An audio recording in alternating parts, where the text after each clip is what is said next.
Welcome to another video. My name's Jose Najarro, and today we're going to do another introduction video.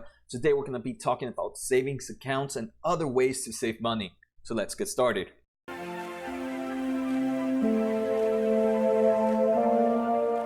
So today we're going to talk about other ways to save money other than typical savings account. We have your regular savings account that we're going to mention. Then we have high yield savings accounts, and then we have CDs. I'm going to also talk about how to find them, why I choose them over stocks, and which do I use. So if you guys have been watching my videos, right, my introduction, I'm a big fan in investing your money into the stock market. But I also say that money that you need to use in short term should not go in the stock market just because the stock market is very volatile. So I still have money outside of the stock market to use for maybe something that I need to purchase in the next year or somewhere around that time. And this is what I do with the money I have there. So first, let's talk about the regular savings account.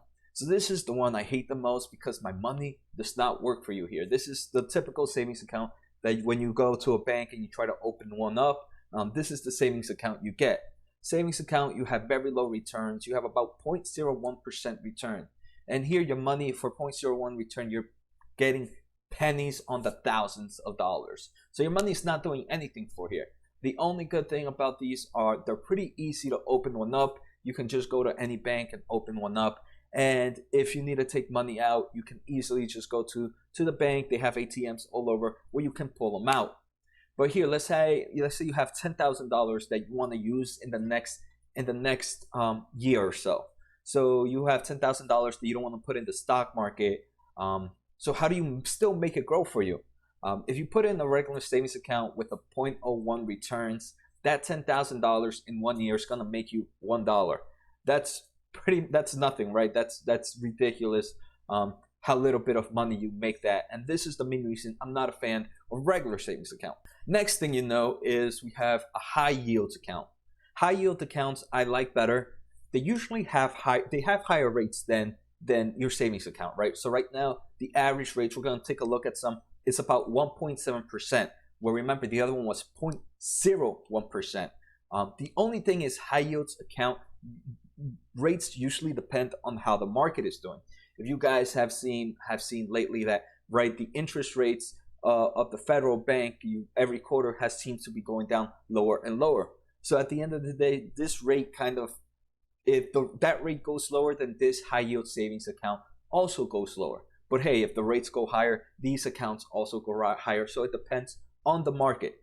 Not all banks offer it, and sometimes you actually have to do online banking. We're going to check that sometimes not all banks have a form of high yield savings account, and so you either have to do one online, but don't worry, there's plenty online with like big banks like Goldman Sachs and American Express. They all have high yield savings account, and like I said, it has 1.7% returns. So at 1.7% returns, let's say you had an initial investments of $10,000 that you want to use for maybe a down payment on a small house.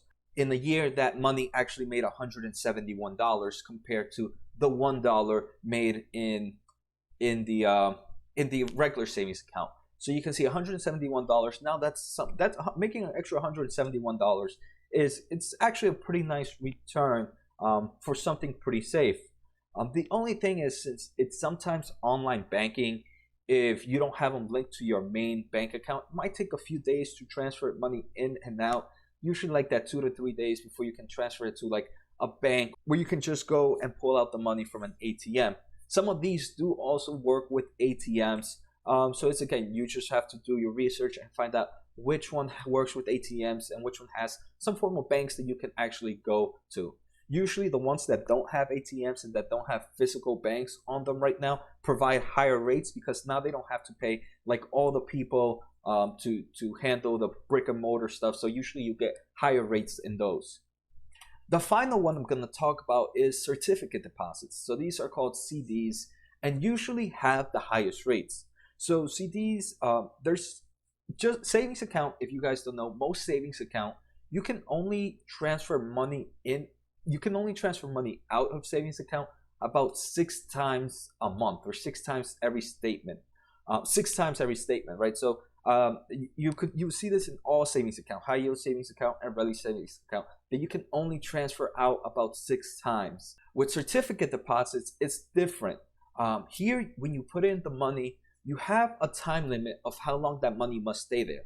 So you can have, there's some as low as I think 3 months, 6 months, 9 months, a year and a half, 2 years, 3 years, 5 years.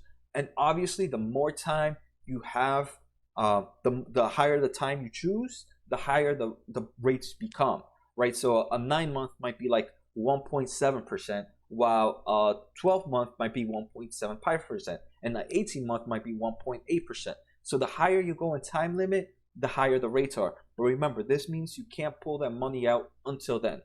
You could technically pull it out before then. You sometimes have to pay a fee, and you won't make the money. You won't collect the money that you made in interest. Here, the rates are fixed from the beginning.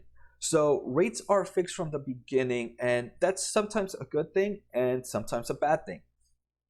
Rates are fixed from the beginning. So let's say right now it might be a good thing, right? Because right now every quarter it seems that rates continue to go down.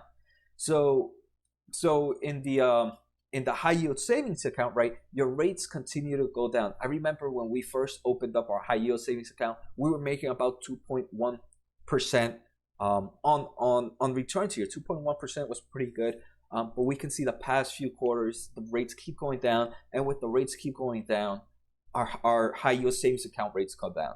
But imagine if we would have opened up a 2.1 CD deposit when the market was up there like a year ago. Then even though the market rate itself is going down, we're still making that 2.1% on our money. So that's the good thing about certificate deposits. The bad thing is sometimes, like I mentioned, you have a limit on how long the money stays in there. And what if it's the other way around? What if the market rates continue to go up? If the market rates continue to go up, you might have started these rates when the rates were lower, and now like a year later the rates are higher, and you could have been making more money with higher rates. So it's a trade-off, right? Another thing is, here you can't add up money. You can't add money to that thing. You usually have to go with a lump sum, and then you continue from there on, right? You start with a lump sum, and once that rate goes in, that rate is fixed for that lump sum. You can't keep adding more to that lump sum. You would have to save another lump sum, and then again do it with either new rates, either a higher rate or lower rate. Where in all the savings account, especially the high yield scheme, you can keep throwing money in there, so your money continually is working. The other thing with these yield savings account that I forgot to mention is sometimes they have a minimum deposit, and you can also take a look at that. Different ones, some of them even have like a $10 minimum deposit and a $10 minimum account holding. So you only have to keep a $10 at most at all times for you to work that rate, right? So that's something to take a note when looking at what high yield savings account you want to use. So which is best? Depends on what you need. CDs, certificate deposit CDs usually have better rates, but you won't be able to take money out until the time is over, or you can't even add money till there. So that's one of the bad things about CDs. High yield savings account are also good, but if you want to be able to move money in and out, high yield savings account are good if you want to be able to move money in and out. But the rates depend on the market. So if the market keeps going down in interest rates, then the high yield savings account is going to be making less money. Obviously, I'm not going to talk about the regular savings account because that's the one I don't use and I'm not a fan of. So how to find them? The easiest way to find them is like doing anything else, and it's just to Google them. So let's just take a look right now. So here, let's pull up my files. So here, I just went to chase.com, and I checked their savings account. Chase savings account, right? Their rates are 0.01%. Again, that is you're making nothing on there. Then I took a look at Santander. Santander had a little bit better. They had a 0.03% annual. Again, this is barely nothing. You're making pennies on the dollar, right? Not even pennies. You're making pennies on the hundreds of dollars. So we can see main reason I'm not a fan of savings account. Then we take a look at high yield account. And here again, just put best high yield online savings account. And NerdWallet is a pretty good website where I find a lot of information. So here we can see there's American Express. They have a personal savings of 1.7%, and they have no minimum balance. This is the one I use. I use Marcus by Goldman Sachs. Goldman Sachs is a pretty big bank, a pretty big financial institution, and they have 1.7% with zero minimum balance. There are others with higher rates, right? We have Citizen Access, we have CIBC with 1.85%. We even have Barrow with 1.92%. But at the same time, I even though all these banks are probably secured and everything, I personally would prefer to be in a bank that I know. So I know Goldman Sachs, I know Marcus. So for that reason, we ended up choosing with Marcus. We probably would have done the same with American Express or Barclay, but I think at the time when we started, Marcus had the better value. Now let's take a look at certificate deposits. So certificate of deposits we have here from Chase. You can go to Chase and here, look, they have 1.75% interest. So this is better than that 1.7% from high yield savings account, and this is for a 6 month rate, right? So 6 months, a 6 month. But look, you have to have a minimum of $10,000 to start here, and you can check different rates. So here they have different rates. They have 3 months, depending on how much money you have. It really seems that the most you start making a nice amount of money in the 6%. In 6 months, you have 1%, 1.7% if you have more than $10,000. So here you can see that the rates depend on when the time is, and you have a minimum on your deposits.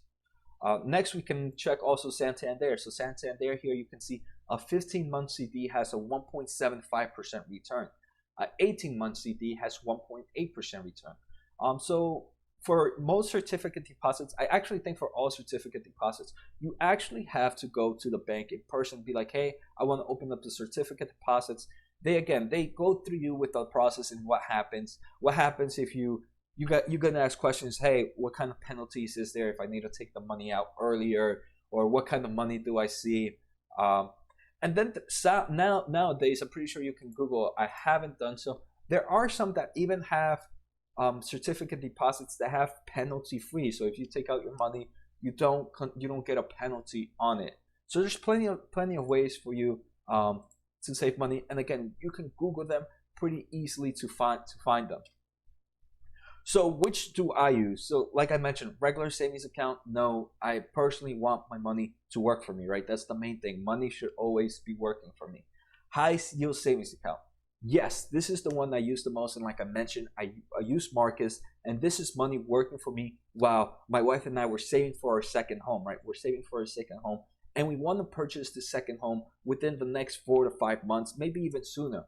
So this is money that we need to be able to grab on in the next 4 to 5 months, even sooner. So high yield savings account is the best for us to have it in, right? Because the money's working for us, and the money's working for us at a nice rate, 1.7% on something that we need right away. Again, that your money is working for you, and you have it available for you. Then we do CDs. CDs at the moment, we don't use any CDs. And that's because, like I mentioned, we want to buy a house in the next few months. And some of the shortest CDs are like 6 months, 9 months. And there's no point for us to put our money away for 9 months and not be able to touch it if we know we're going to be able to, we're going to need it soon. If maybe we wanted to buy a house later than a year, but sooner than 3 years, then yes, I would do CDs. So again, they all depend on what type of savings you want to do. Maybe, like I said, maybe another good thing is, let's say you have money, right? Remember, you can't put more money into your CDs. So one great plan is to do like a ladder system. Like, hey, you start off with $10,000. You put that $10,000 in a CD for 9 months, right? So now you put that for 9 months, and you can keep saving money every month. So every month you save money, and you put that in a high yield savings account, right? So now your money in your CD is growing at a really fast rate. Then you have your money, you put money in your high savings account. So now that's also building money. So now when your CD is over, now you have whatever you made in the CD plus your lump sum and plus the money that worked for you in the high yield savings account. So now you even have a bigger sum. So now you re-put that in the CD, and then you start putting again, you put that in the CD, get a better rate, and again, keep putting money in a high yield savings account. Again, keep that money working for you until that new CD is over, and then again, you keep adding that lump sum, and eventually that's just a wheel in progress that just keeps on spinning and keeps working keeps working for you. But like I said, for us, the CDs are not something we want, because we want to use our money in a pretty short term. And all the money we don't want to use in a short term, anything else is long-term use, and that's usually in the stock market or some other form of a little bit higher risk but higher yield returns. So why not stocks? And this, if you guys have been watching my other videos, there's a reason why some of our money is not in stocks. Market in the short term can be volatile, right? The market can go up, can go down, and it could be pretty volatile at times. Just like right now, right, with the whole virus going on, the markets are either up or down. So we'd rather have stable money available to use. We don't want to be able to have to time the market to sell out when the market's high, or have the risk of the market going low. So like I said, this is that reason why sometimes we don't have all our money in the market, because we want to have that short-term cash available to use for house purchases. So yeah, that's it. I hope you guys enjoyed the video. I hope you guys learned a lot. If you guys have any questions, feel free to post on the comments below. I'll answer anything I can. But like I said, Google is a pretty good place to go and start learning about them. Here I just gave you guys an introduction about them, but feel free to go research more about them and see how they work. So take care, have a good night, and see you next time.